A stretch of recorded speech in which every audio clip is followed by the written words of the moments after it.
2025-26 கல்வியாண்டுக்கான நாள் காட்டி வெளியிடப்பட்டிருக்கிறது.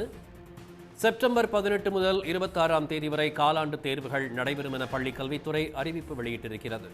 செப்டம்பர் 29 முதல் அக்டோபர் 5 வரை 9 நாட்கள் காலாண்டு விடுமுறை. பிரபாகர் இது தொடர்பாக செய்தியாளர் நம்மோடு இணைகிறார். பிரபாகர், இது தொடர்பான விவரங்களை நீங்க பதிவு செய்யலாம். ஒவ்வொரு ஆண்டும் பள்ளி கல்வித்துறையின் சார்பில் கல்வி ஆண்டில் பின்பற்றப்பட வேண்டிய நடவடிக்கைகள் மற்றும் பள்ளியுடைய வேலை நாட்கள் குறித்த அறிவிப்பு என்பது அந்த ஆண்டின் நாட்காட்டியாக வெளியிடப்படும். அதன்படி 2025-26ஆம் ஆண்டிற்கான நாட்காட்டி என்பது வெளியிடப்பட்டிருக்கின்றது. அதன்படி வரக்கூடிய கல்வியாண்டில் அனைத்து சனி மற்றும் ஞாயிற்றுக்கிழமைகளில் விடுமுறை என பள்ளி கல்வித்துறையை அறிவித்திருக்கிறது. மொத்தமாக வேலை நாட்கள் 210 நாட்களாக இருக்கும் என்று அறிவித்திருந்தது. கடந்த ஆண்டு தாமதமாக பள்ளிகள் தொடங்கிய போது அதை ஈடு செய்வதற்காக பல சனிக்கிழமைகள் பள்ளிகள் நடத்தப்பட்ட நிலையில் இந்த முறை சனி மற்றும் ஞாயிற்றுக்கிழமைகள் அனைத்திலும் விடுமுறை என பள்ளி கல்வித்துறை தெரிவித்திருக்கின்றது. செப்டம்பர் 18 முதல் 26 வரை காலாண்டு தேர்வுகள் நடைபெறும் என்று கூறப்பட்டிருக்கிறது. செப்டம்பர் 29 முதல் அக்டோபர் 5ஆம் தேதி வரை இந்த காலாண்டு தேர்வுக்கான விடுமுறை நாட்களாக இருக்கும் என்று அறிவிக்கப்பட்டிருக்கிறது. அந்த காலாண்டு விடுமுறை நாட்களில் தான் ஆயுத பூஜை, விஜயதசமி ஆகிய விடுமுறை தொடர் விடுமுறை நாட்கள் என்பது வருகின்றது. மொத்தம் 9 நாள் விடுமுறை என்பது விடப்பட இருக்கின்றது. அதே போல வரக்கூடிய டிசம்பர் 15ஆம் தேதி முதல் 23ஆம் தேதி வரை அரையாண்டு தேர்வுகள் நடத்தப்படும் என்று பள்ளிக் கல்வித்துறை தெரிவித்திருக்கின்றது. டிசம்பர் 24ஆம் தேதி தொடங்கி ஜனவரி 4ஆம் தேதி ஞாயிற்றுக்கிழமை வரை அந்த அரையாண்டு தேர்வுக்கான விடுமுறை என்பது இருக்கும். மொத்தமாக 12 நாட்கள் விடுமுறை இருக்கும் என தெரிவிக்கப்பட்டிருக்கிறது.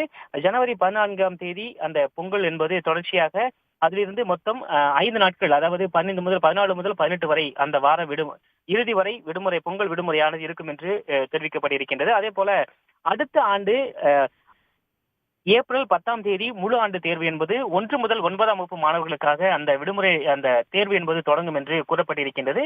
இந்த கல்வியாண்டுடைய கடைசி நாளாக ஏப்ரல் 24, 2026ஆம் ஆண்டு இருக்கும் என்று தெரிவிக்கப்பட்டிருக்கின்றது. அதற்கு அடுத்த நாளிலிருந்து இந்த கோடை விடுமுறை என்பது தொடங்கும் என்று தெரிவிக்கப்பட்டிருக்கிறது. மிக முக்கியமாக பள்ளிகளில் தொடர்ச்சியாக முன்னெடுக்கப்பட்டு வரக்கூடிய பல்வேறு மாணவர் நலன் சார்ந்த நடவடிக்கைகளுக்காக பாட வகுப்புகள், மாதிரி, கால அட்டவணை ஆகியன வெளியிடப்பட்டிருக்கின்றன. அதன்படி 1 முதல் 5ஆம் வகுப்பு மாணவர்களுக்கு புதிதாக ஈஸி இங்கிலீஷ் மற்றும் ஃபன் வித் மேக்ஸ் என்று மாணவர்களுக்கு கடினமாக பாடமாக கருதப்படக்கூடிய ஆங்கிலம் மற்றும் கணிதத்தை எளிதில் கற்பிக்கும் வரையில் இந்த 2 வகுப்புகள் என்பது அறிமுகப்படுத்தப்பட்டிருக்கின்றன. அதே போல 6 முதல் 8ஆம் வகுப்பு வரையிலான மாணவர்களுக்கு மொழி ஆய்வகம், நூலகம், கல்விசார் செயல்பாடுகள் மற்றும் கல்விசாரா செயல்பாடுகளுக்கு தனித்தனியாக பாட வகுப்புகள் ஒதுக்கப்பட்டிருக்கின்றன. அந்தந்த நேரங்களில் அவர்களுக்கு எந்தெந்த பாடங்களை கற்பிக்க வேண்டும் என்ற மாதிரி பட்டியலும் கொடுக்கப்பட்டிருக்கிறது. அதே போல மாணவர்களுக்கான உயர்கல்வி வழிகாட்டி, உடல்நல மன்றம், சுற்றுச்சூழல் மன்றம், கலையரங்கம், வாய்ப்பாட்டு, நடனம் ஆகியவற்றிற்கு கல்விசாரா செயல்பாடுகளில் எப்படி பின்பற்ற வேண்டும், எந்தெந்த மாணவர்களை ஈடுபடுத்த வேண்டும் என்பது தொடர்பான விரிவான வழிகாட்டுதல் என்பது கொடுக்கப்பட்டிருக்கின்றது. மிக முக்கியமாக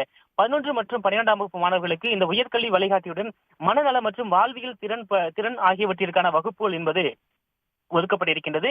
அவர்களை குறித்து அவர்களே அறிந்து கொள்வதற்கு வசதியாக அவர்களை குறித்து எழுதுதல், கவனம் குவித்தல், ஸ்மார்ட் இலக்குகள் மற்றும் முன்னை எறிந்தால் என பல்வேறு நடவடிக்கைகள் மாணவர்கள் தங்களுடைய உள்ளார்ந்த திறனை மேம்படுத்துவதற்கு வசதியாக இந்த பாட வகுப்புகள் ஒதுக்கீடு செய்யப்பட்டிருப்பதாக பள்ளி கல்வித்துறை தெரிவித்திருக்கின்றது. உடனுக்குடன் செய்திகளை தெரிந்து கொள்ள சன் நியூஸ் பெல் ஐகானை கிளிக் பண்ணுங்க.